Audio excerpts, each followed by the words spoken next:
आ गया काल विकराल शांति के क्षय का, निर्दिष्ट लग्न धरती पर खंड प्रलय का।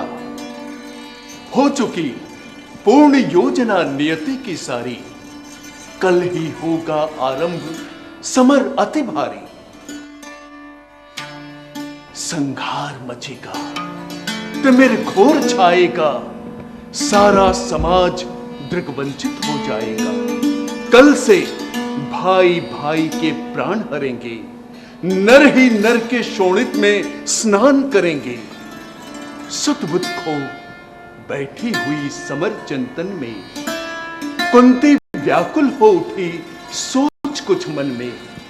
सत्य ही कर्ण अनुजों के प्राण हरेगा, अथवा अर्जुन के हाथों स्वयं मरेगा। दो में जिसका और फटे, फटूंगी मैं ही, जिसकी भी गर्दन कटे, कटूंगी मैं ही। पार्थ को कर्ण या पार्थ कर्ण को मारे, बरसेंगे किस पर मुझे छोड़ अंगारे। चिंता कुल उलझी हुई व्यथा में मन से, बाहर आई कुंती कण विदुर भवन से। राधे सांध्य पूजन में ध्यान लगाए, था खड़ा विमल जल में युग बाहु उठाए। तन में रवि का अप्रतिम तेज जगता था, दीपित ललाट अपरार के सदृश लगता था। सुत की शोभा को देख मोद में फूली, कुंती क्षण भर को व्यथा वेदना भूली।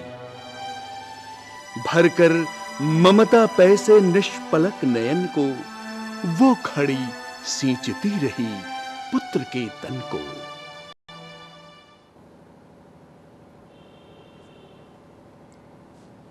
राधा का सुत मैं देवी नमन करता हूं। हैं आप कौन? किस लिए यहां आई हैं?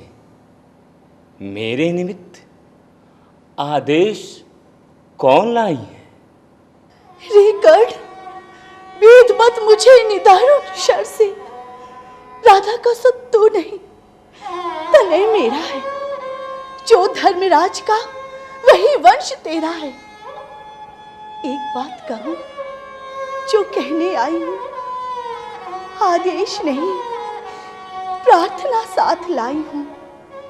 कल कुरुक्षेत्र में जो संग्राम छिड़ेगा, क्षत्रिय समाज पर कल जो प्रलय घिरेगा, उसमें ना पांडवों के विरुद्ध हो लड़ तू, मत उन्हें मार, ना उनके हाथों मर तू। पांचों पांडव अनुज है, बड़ा तू ही है। अग्रज बन रक्षा हेतु खड़ा तू ही है। तुम मुझे पुत्र कहने आई किस मुख से? मैं नाम गोत्र से हीन दीन खोटा हूं, सारथी पुत्र हूं, मनुज बड़ा छोटा। ठाकुरानी, क्या लेकर तुम मुझे करोगी? मल को पवित्र गोदी में कहां धरोगी?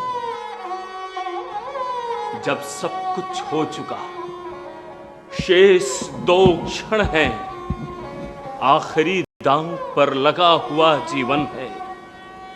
अपना खोया संसार न तुम पाओगी, राधा मां का अधिकार न तुम पाओगी। है वृथा यत्न हे देवी मुझे पाने का, मैं नहीं वंश में फिर वापस जाने का। हो चुका धर्म के ऊपर न्योछावर हूं, मैं चढ़ा हुआ नैवेद्य देवता पर हूं।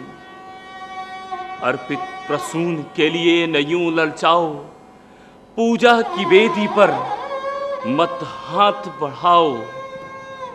आई ना वेदी पर का मैं फूल उठाने, पर के प्रसून को नहीं, नहीं पर धन को। थी खोज रही मैं तो अपने ही तन को, पर समझ गई वो मुझको नहीं मिलेगा। बिछुड़ी डाली पर कुसुम ना आन खिलेगा। पर था एक भरोसा कि तू दानी है, अपनी अबोध करुणा का अभिमानी है। पर मैं अभागिनी ही अपना आंचल फैलाकर जा रही रिक्त बेटे से भीख ना पाकर, फिर भी तू जीता रहे ना अपयश जाने। संसार किसी दिन तुझे पुत्र पहचाने। अब आ क्षण भर मैं तुझे अपने अंक में भर लूं। आखिरी बार मैं तेरा आलिंगन करूं। मैं धन्य हुआ बिछुड़ी गोदी को पाकर। पर आए स्वत तो मेरा न समय पर लाई। माता सचमुच तुम बड़ी देर कराई। अतएव न्यास अंजल का ले न सकूंगा, पर तुम्हें रिक्त जाने भी न दे सकूंगा। मैं एक कर्ण अतएव मांग लेता हूं, बदले में तुमको 4 कर्ण देता हूं। छोड़ूंगा मैं तो कभी नहीं अर्जुन को, तोड़ूंगा कैसे स्वयं पुरातन प्रण को। पर अन्य पांडवों पर मैं कृपा करूंगा, पाकर भी उनका जीवन नहीं हरूंगा। रे हटी, दिया क्या तूने? निज को लेकर ले नहीं लिया क्या तूने? पन्ने आई थी मैं 6 पुत्रों की माता। रह गया वाम का, पर वाम ही विधाता। पाकर ना एक को और एक को खोकर, मैं चली 4 पुत्रों की माता होकर। 6 और 4 को भूलो माता, यह निश्चय मान मोद में फूलो। जीते जो भी ये समर झेल दुख भारी, होगी मां अंतिम विजय तुम्हारी। रण में कट मर कर जो भी हानि सहेंगे, 5 के 5 पांडव किंतु रहेंगे। कुरुपति न जीत कर निकला अगर समर से, या मिली मुझे वीर गति पार्थ के कर से। तुम इसी तरह गोदी की धनी रहोगी, पुत्रिणी 5 पुत्रों की बनी रहोगी। पर कहीं काल का कोप पार्थ पर बीता, वो मरा और दुर्योधन ने रण जीता। मैं एक खेल फिर जग को दिखलाऊंगा, जय छोड़ तुम्हारे पास चलाऊंगा। जग में जो भी निर्दलित प्रताड़ित जन है, जो भी निंदित निहीन निर्धन है, ये कर्ण उन्हीं का सखा बंधु सहचर है। विधि के विरुद्ध ही उसका रहा समर है।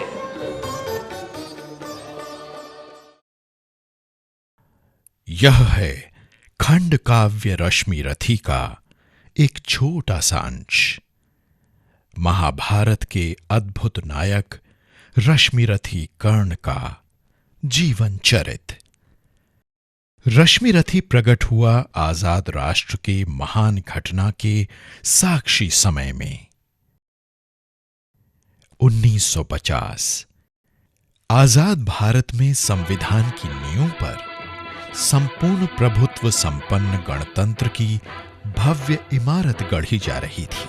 सारे जहां से अच्छा हिंदुस्तान हमारा, हमारा सारे जहां से अच्छा हिंदुस्तान हमारा। डॉक्टर भीमराव अंबेडकर स्वाधीन भारत में जनता के लिए, जनता का जनता द्वारा संचालन नियंत्रण के लिए सूत्रबद्ध कर रहे थे एक संविधान। संविधान सम्मत गणतंत्र की इमारत में जनता के लिए समान अधिकार और समान अवसर का स्पेस गढ़ने के लिए उनके साथ थे doctor Rajendra Prasad, KM. Munshi, doctor अनंत शयनम अयंगार, डॉक्टर सच्चिदानंद सिन्हा। उस महान घटनात्मक दौर में रश्मिरथी प्रकट हुआ, जिसकी गूंज आज भी दिग दिगंतर व्याप्त है, जिसका संदेश आज भी हर भारतीय जन के हृदय को मथता है और मस्तिष्क को उद्वेलित करता है।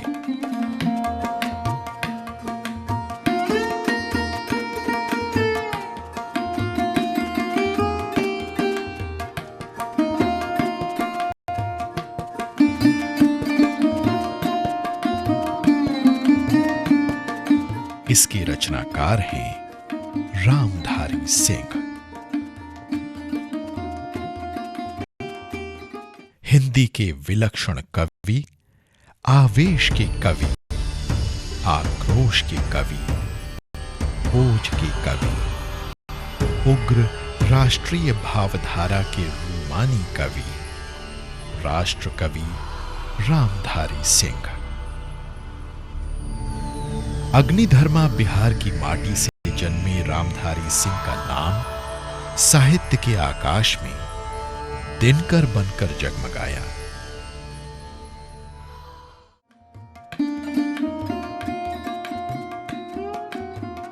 बिहार के बेगूसराय जिले में गंगा तट पर है सिमरिया घाट, मिथिलांचल का प्रसिद्ध तीर्थ। घाट के नाम पर ही तट के गांव का नाम है सिमरिया।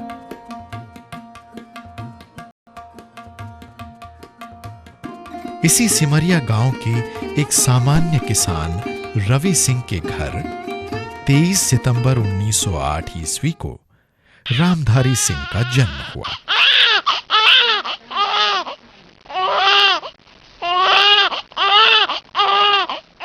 ढाई वर्ष के थे रामधारी के पिता चल बसे। मां मनरूप देवी ने रामधारी और उनके बड़े भाई बसंत का लालन पालन किया। प्रतिकूल परिस्थिति में अनाज की खेती के बीच अक्षर की खेती की चेतना जागृत की। पढ़ाई लिखाई के शिक्षा बीज गांव की लोअर प्राइमरी पाठशाला में अंकुर आए। परिश्रमी और प्रतिभाशाली रामधारी पढ़ाई लिखाई के लिए रोज 4 किलोमीटर पैदल बारो मिडिल स्कूल जाते थे।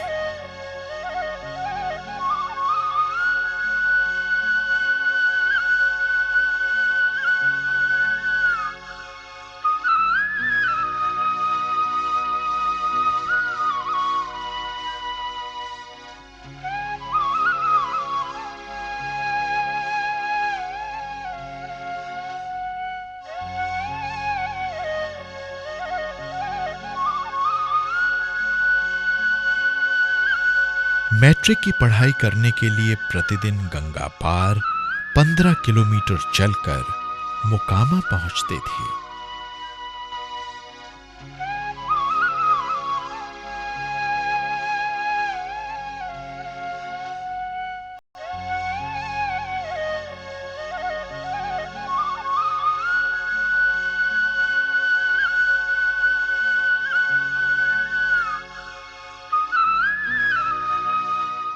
जबलपुर से प्रकाशित मासिक पत्रिका छात्र सहोदर, जो नियमित रूप से घर में आती थी, उसके प्रथम और नियमित पाठक बने रामधारी। डायर से कायर की कृति पर आंसू नहीं बहाऊंगी, वीर लड़ाके लाल लाडले लाखों भेंट चढ़ाऊंगी। किशोर रामधारी छात्र सहोदर का अंक मिलते ही वो उसमें प्रकाशित राष्ट्रीयता से ओतप्रोत पद्यों को चाट जाते। स्कूल में भी सरस्वती, सुधा, माधुरी का जो अंक हाथ आता झट पड़ जाते। मतवाला और प्रताप तो नियमित रूप से पढ़ते। 1921 में 13 वर्ष की आयु में रामधारी सिंह का विवाह श्यामा देवी के साथ हुआ। रामधारी के किशोर मन ने शोणित के तप्त ज्वलन को महसूस किया। उसके अंदर से पुकार उठी, सेक्स का ये रहस्य जानो, उसे आगे दौड़ाने वाला प्रवाह मानो।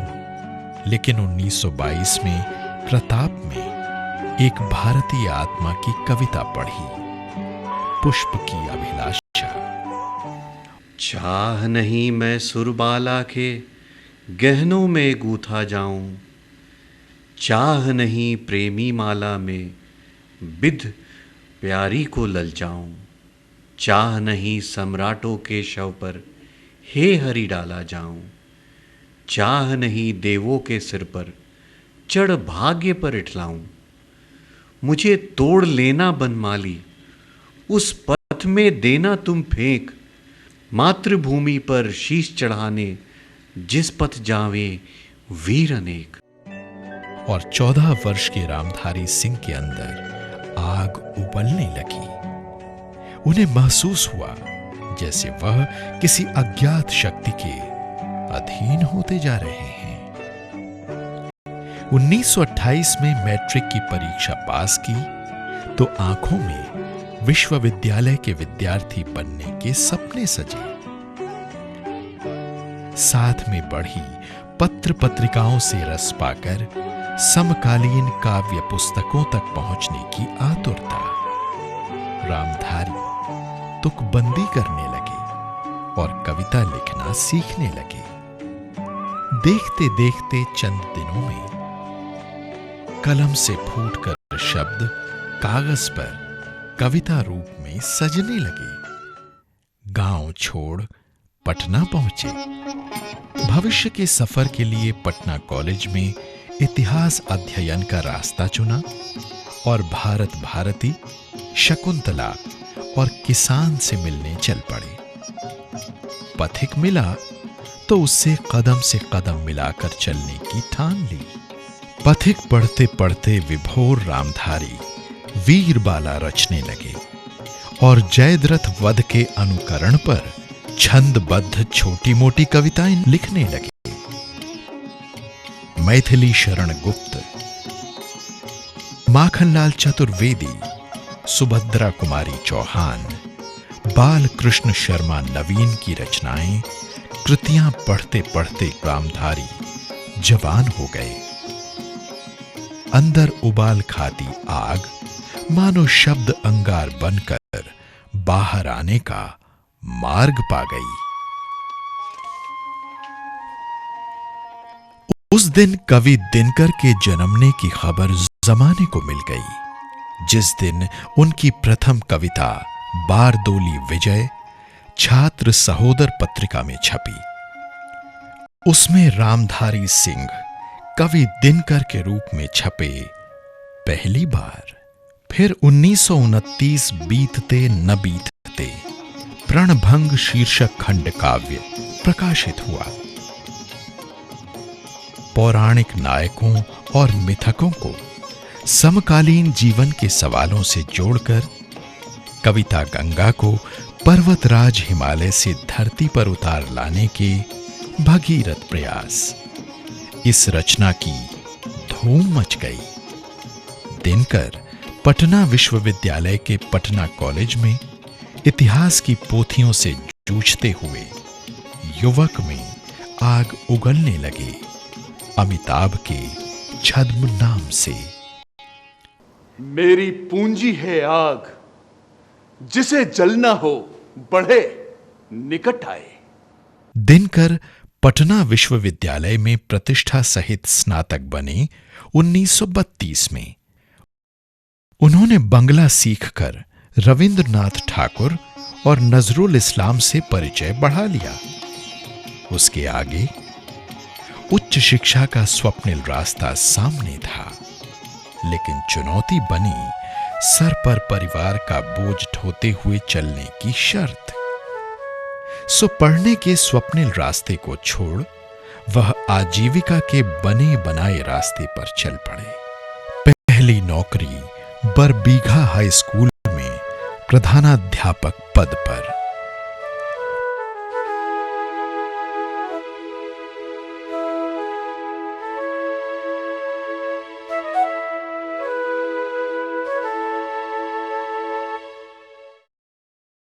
कोई भी कवि राष्ट्र कवि होने की सामर्थ्य तभी प्राप्त कर सकता है जब वह राष्ट्रपिता के पद चिन्हों पर चले। राष्ट्रपिता के पद चिन्हों पर चले बगैर राष्ट्र कवि की सामर्थ्य प्राप्त कर सकना असंभव है। जब गांधी जी को गोली लगी, दिनकर के कंठ फूट पड़े, यह लाश मनुष्य की नहीं, मनुष्यता के सौभाग्य विधाता की, बापू की अर्थी नहीं, चली अर्थी यह भारत माता की। वासियों को कहा, पहचानो कौन चला जग से, पहचानो कौन चला जग से, पापी अब भी कुछ होश करो, गति नहीं अन्य, गति नहीं अन्य, इन चरणों को पकड़ो पकड़ो। पंक्तियों से साफ होता है कि दिनकर के दिल में गांधी का वास था। उनका स्पष्ट मानना था कि इस देश का कल्याण गांधीवाद के रास्ते पर ही चलकर हो सकता है। इस देश का ही नहीं, सारे विश्व का के कल्याण का एकमात्र मार्ग गांधीवाद है। उन्होंने लिखा, गांधी अगर जीत कर निकले जलधारा बरसेगी, हारे तो तूफान इसी उमस में फूट पड़ेगा। यूँ दिनकर किसी बात से कभी प्रभावित नहीं रहे, कभी गांधीवाद तो कभी मार्क्सवाद। 1933-34 ईस्वी में निबंधन विभाग में बहाली, वहां 1942 तक अवर निबंधक का पद ढोया। 1943 से 1945 ईस्वी तक सरकारी विभाग में सॉन्ग पब्लिसिटी ऑफिसर बने। लेकिन इसी दौरान युवा कवि दिनकर समय की धड़कन सुनने के लिए देश के हृदय से कान लगाए रहे। उन्होंने देखा देश उत्साह से उछल रहा है और दास्ता की पीड़ा से बेचैन हो उठा है।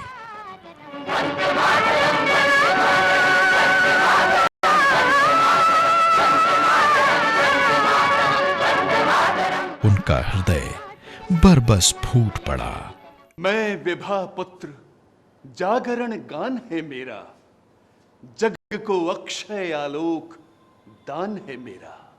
उनके कानों में बम के धमाकों की आवाज आई। फांसी पर झूलने वाले नौजवानों की निर्भीक पुकार आई और वह गा उठे, प्यारे स्वदेश के हित अंगार मांगता हूं, चढ़ती जवानियों का श्रृंगार मांगता हूं।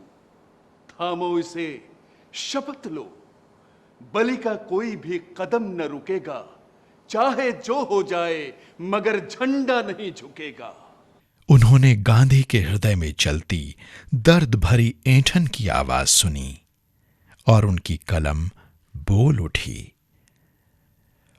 उठो उठो कुरीतियों की राह को तुम भी रोक दो, बढ़ो बढ़ो की आग में गुलामियों को झोंक दो, परंपरा की होलिका जला रही जवानियां। विभाजन और दंगों में बिलखते बच्चों के रुदन से दिनकर की नींद उड़ गई और आंसू शब्द बनकर छलक गए। विभा आ विभा हमें दे किरण, सूर्य दे उजियाली, आह युगों से घेर रही मानव शिशु को रजनी काली। 1947 में देश आजाद हुआ और रामधारी सिंह जनसंपर्क विभाग में उपनिदेशक पद पर बैठे।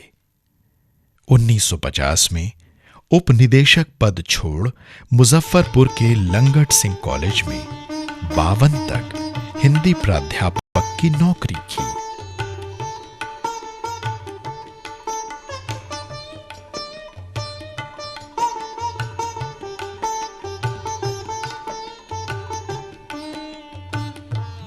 आधुनिक हिंदी काव्य में वाग्मिता की दृष्टि से, ओजस्विता की दृष्टि से दिनकर अप्रतिम हैं, अद्वितीय हैं।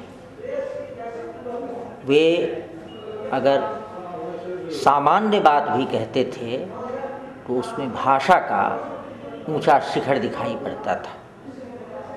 रण रोकना है तो उखाड़ विषदंत फेंक, वृक व्याघ्र भीति से मही को मुक्त कर दो, अथवा अजा के छागलों को भी बना दो व्याघ्र, दांतों में कराल कालकूट विस्वर दो। वट की विशालता के नीचे जो ठिठुर रहे हैं उन्हें फैलने का वर दो। रस सोखता है जो मही का भीमिकाय वृक्ष, उसकी शिराएं तोड़ो, डालियां कतर दो, डालियां कतर दो, डालियां कतर दो। शोषण के विरुद्ध, अशांति के विरुद्ध इससे अधिक ओजस्विनी वाणी दूसरी नहीं मिलती है। आरंभिक अध्यक्षों में वे अन्यतम थे। वे इतिहास के व्यक्ति थे और रचना धर्मिता की दृष्टि से हिंदी में गद्य और पद्य के अद्वितीय लेखक थे। ब्रिटिश राजतंत्र से मुक्त भारत के नव गणतंत्र में रामधारी सिंह राज्यसभा के सदस्य बनकर मुजफ्फरपुर से दिल्ली पहुंचे। 1952 से 1963 तक दिल्ली रहे। इस दौर में रामधारी सिंह के कवि दिनकर ने प्राणपण से गाया, भारत एक स्वप्न भू को ऊपर ले जाने वाला, भारत एक विचार स्वर्ग को भू पर लाने वाला, भारत एक भाव जिसको पाकर मनुष्य जगता है, भारत एक जलज जिस पर जल का न दाग लगता है, भारत है संज्ञा विराग की, उज्ज्वल आत्म उदय की, भारत है आभा मनुष्य की, सबसे बड़ी विजय की, भारत है भावना दाह जग जीवन का हरने की, भारत है कल्पना मनुज को राग मुक्त करने की। इसी दौरान लिखा 700 पेज का वृहद गद्य ग्रंथ संस्कृति के 4 अध्याय, भारतीय संस्कृति और उसके इतिहास के गंभीर अध्ययन चिंतन की महत्वपूर्ण और आधुनिकता की ओर तेजी से अग्रसर आज के भारत के लिए भी अत्यंत प्रासंगिक कृति। 1958 में उन्हें साहित्य अकादमी पुरस्कार मिला। उन्हें 1959 में पद्म भूषण से विभूषित किया गया। 1962 में जब भागलपुर विश्वविद्यालय से डॉक्टर ऑफ लिटरेचर की मानद उपाधि मिली, तब उन्होंने राजनीति का सहारा छोड़ पुनः ज्ञान की छत्र छाया में पनाह लेने की कोशिश की। वह 1963 में भागलपुर विश्वविद्यालय के उपकुलपति बने, लेकिन टिक नहीं पाए। ज्ञान का केंद्र राजनीति के केंद्र से ज्यादा जड़, संवेदनहीन और क्रूर नजर आया। अंततः 1965 में उपकुलपति के पद से इस्तीफा देकर वह फिर दिल्ली पहुंचे। 7-8 साल भारत सरकार के गृह विभाग में हिंदी सलाहकार रहे। उस दौरान उन्होंने आत्मा की आंखें और हारे को हरि नाम लिखकर जग को यह बताने से संकोच नहीं किया कि वह अपने व्यक्तित्व और कृतित्व के अंतर विरोध से मुक्ति के लिए अपने युवा काल से ही निरंतर जूझते आ रहे हैं। खाते समय सभी इंद्रियों को बुलाओ, एक इंद्रिय से कभी भी कोई चीज मत खाओ। सभी इंद्रियां जब एक बिंदु पर मिलती हैं, एकाग्रता जन्म लेती हैं और तब रोटी भी रहस्यवाद का मजा देती है। 40 से अधिक पुस्तकों ग्रंथों के रचनाकार दिनकर 1973 में उर्वशी के लिए ज्ञानपीठ पुरस्कार से सम्मानित हुए। तक पढ़े हैं उनकी बहुत सारी कविताएं हमको याद थी, रसमरथी तो लाइन बाय लाइन हम कंठस्थ किए थे, लेकिन अब स्मरण शक्ति जवाब दे रही है, कुछ याद नहीं रहता है, लेकिन फिर भी दो चार पंक्ति कहीं कहीं से याद है। जैसे उन्होंने शुरुआत किया है रश्मि रश्मि में कि जय हो जग में जले जहाँ भी नमन पुनीत अनल को, उस नर में भी बसे हमारा नमन तेज को पर को। ऐसी ऐसी लाइनें अब याद हैं, लेकिन एक समय था जब हमको पूरा कंठाग्र था